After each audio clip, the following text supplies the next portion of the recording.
What up, YouTube? Elleixstarcraft coming back at you with another Starcraft 2 cast. On the top right-hand side of the map, we have our red Terran player, Magikarp. I love the name. And on the bottom left-hand side of the map, we have our blue Zerg player, Barcode. This is going to be a Diamond versus Diamond level game, so it should be a fun one today. If you're new to my channel, I do cast games from a wide range of leagues, going all the way down from Bronze and up to Masters with the occasional Grandmaster games. So if casual games are something you're interested in watching, please consider shooting me a subscribe. I would greatly appreciate it. Now back to the show, taking a look at Zerg. He does not have a spawning pool right here. I think this is going to be a hatchery first. If I am not mistaken, we do see a drone go. Wait a minute, where is he going? Okay, I was going to say going to the natural base location, and then I saw him on his way out. He was leaving home. I thought that was going to be a proxy hatch, but no, this is a regular boring hatchery in the natural base. Man, I thought this was going to be something spicy, but no, this is a greedy playstyle coming from the Zerg. This could put him behind depending on how Magikarp decides to react to this, though. He is playing it safe. He's throwing down a wall right at the ramp of his main base and sending over a scout, and man, I am on board with this Magikarp. I am a fan because I'm a very, very paranoid person when it comes to playing up against Zerg. Zerg flavored cheese is a different kind of cheese, man. I lose to it so often, it's actually painful. But he does see what is going to be a hatchery followed up with that spawning pool. He does see that this is a greedy playstyle coming from the blue Barcode player. So let's see how he reacts to this, throwing down a command center of his own as soon as he was able to see what was happening here. I would have potentially left that scout back on the other side of the map just to see the third base locations, to check out the timing of those, but doesn't matter too much. He does have scans. He will be able to scout later. This Overlord right here saying hello right in front of the Marine's face and then going to the high ground to hide. This Marine not reacting at all. He's sleeping behind that visor, bro. Oh my god. And just now waking up, he's like, wait, what was that? I thought I saw something. But no, Marine, you saw nothing. There's nothing up here. It's just, it's totally not a Zerg cow. It's not a flying cow. Not at all. It's just, you know, it was a bug. Just a really big one. He is throwing down a bunker, though, so he's playing this really safe, a man after my own heart. I play Protoss, but PvZ matchups just the same. I am so scared of cheese against Zerg, but we do see what is going to be a third hatchery right here. We don't have any tech other than what is going to be speed from that spawning pool, so the only units that Zerg can build right now are Queens and Zerglings. He will have Speedlings soon. I wonder if he's going to go for some sort of crazy Zergling Baneling play. We don't have a Roach Warren at all. I mean, the Roach Warren at this point maybe would be a little bit early, especially if he's going for that third hatchery, but still, we're not even seeing any evolution, any sort of evolution chambers or anything.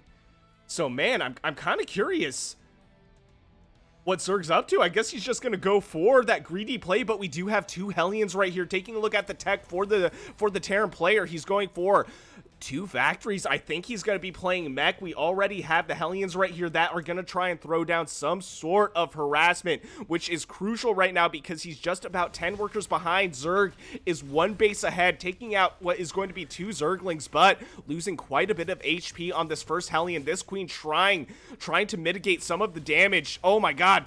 For a second, I thought Magikarp was going to overextend right here. These Zerglings actually able to corner those Hellions in what is a really well-placed spawning pool. I think we saw a graphical anomaly. I think that was part of a Hellion in the spawning pool. I've never seen that before. It went for a swim. Oh my god.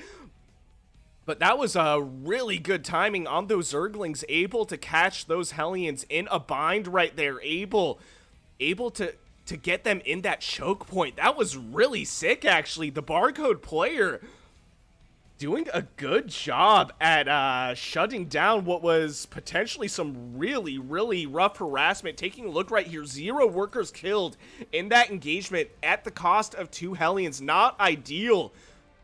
We do have what is going to be Banshee Cloak on the way. We have the Banshee flying down. I think it might arrive at the other side of the map just a little bit early. But what do we have right here? We have what is going to be a Roach Warren. So we do have the blue Zerg player teching up. And I think this opener honestly paid off for the Zerg.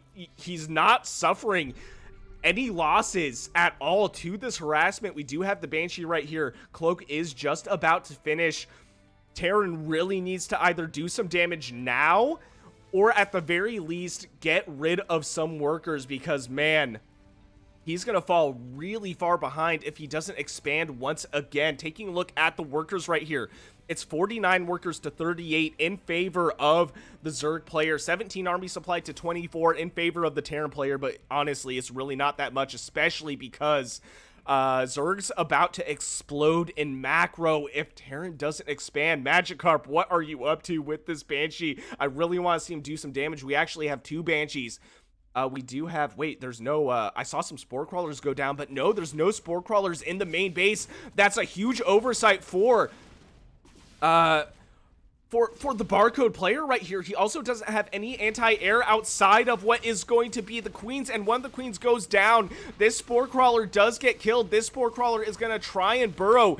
It might actually burrow before it goes down, and yes, it does. This should chase away the Banshees.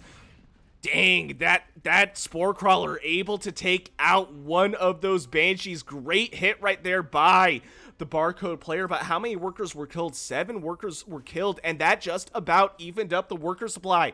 It's now 45 workers to 44. So that evened things out a lot, and that's exactly what I was saying. Magikarp has to do some damage if he wants to stay in this game, because he's still 1 base behind. Is this going to be a 2 base all-in? No, we do have what is going to be the 3rd command center. Not quite halfway done for Magikarp right here. I'm trying so hard not to make Pokemon jokes. I'm like, hey, Magikarp, when you gonna evolve, bro? When you evolving, man? When is Gyarados coming? But no, all jokes aside, that was a good hit with that Banshee, able to even out that worker count right there. So I think Terran's in a pretty good spot, actually. Taking a look at the army supply, slightly in favor for the Zerg player, but a lot of that army supply is Zerglings, and we have what is going to be Banshees, and Zerglings do not shoot up, and both of these Hellbats do go down, both of the Cyclones going down as well, but we still have what is going to be a couple Banshees, which will be able to wreak havoc on, at the very least, some of the army supply for the Zerg player, because we have a big run by of Zerglings right here. We have a full wall backed by a bunker with one Marine inside of it. I thought there was going to be more Marines. We have a worker pole right here to try and save these supply depots. These supply depots are dangerously low, but Magikarp with the clutch Hellions able to chase away those Zerglings. Taking a look at the units lost right here, 2,000 resources lost by the blue Zerg player, and 1,700 resources lost by the Terran player. So relatively even. I would like to see Magikarp expand here pretty soon, but this is kind of a scary army. This is a lot of Hellions, and we have what is going to be a lot of Zerglings for the Zerg player. But what do we see here? We see what is going to be a Spire. So we have a tech switch into air, and we don't have anything that shoots up really, except for the Cyclone. There is the option of building Vikings, or better yet, building Thors. That is something I would like to see a lot. Thors do crazy anti-air damage. The only issue is they're quite slow. So it's possible Magikarp is not going to spot this in time unless he throws down a scan at the Zerg's main base. So he may get caught off guard right here. We don't have any sort of anti-air. We don't have any turrets in any of the bases for Magikarp. So this could be a really hairy situation for our red Terran player. We have a couple Widow Mines though, so if the Mutas fly right through this hallway right here, these Widow Mines will do some crazy damage to the Mutas. It looks like the Spire just finishes up right now. We have what is going to be 3 Mutas on the way. That's really not a lot.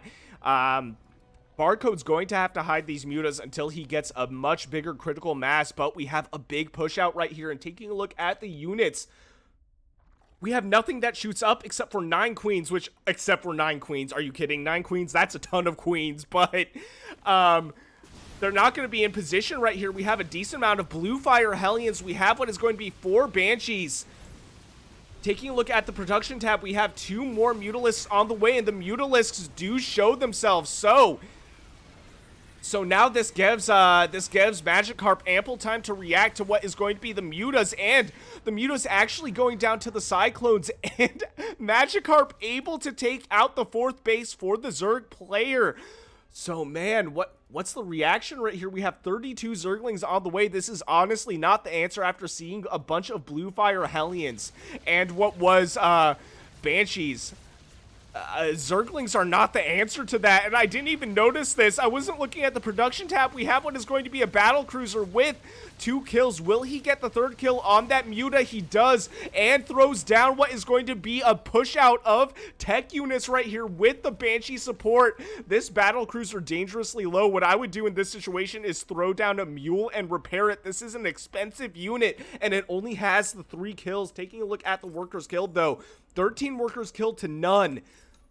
So man, our red Terran player able to take out what was 13 workers this game. Not a ton, but able to keep him in this game because as we're seeing right now, it's 58 workers to 61. But Zerg's been ahead in bases for quite a while. Well, not quite a while, but in the early game he was. Now it is 3 base to 3 base. So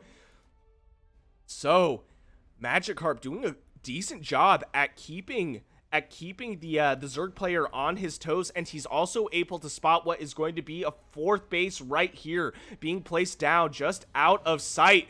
But there's a big push right here of Zergling and Muta. Not a lot of Mutas. I should take that back. Not a ton of Mutas, but that was a lot of Zerglings. But this is if there's an answer to Muta Zergling, it's this composition. We have what is going to be Thors on the high ground. We have a bunch of Hellions, blue fire Hellions, and we have battle cruisers. So wild endgame right there. This army composition for Magikarp is actually insane. So great Diamond level TvZ. If you enjoyed what you saw, please consider shooting me a like and subscribe. I would greatly appreciate it. And if you want me to cast any of your own games, I will leave my email in the description below.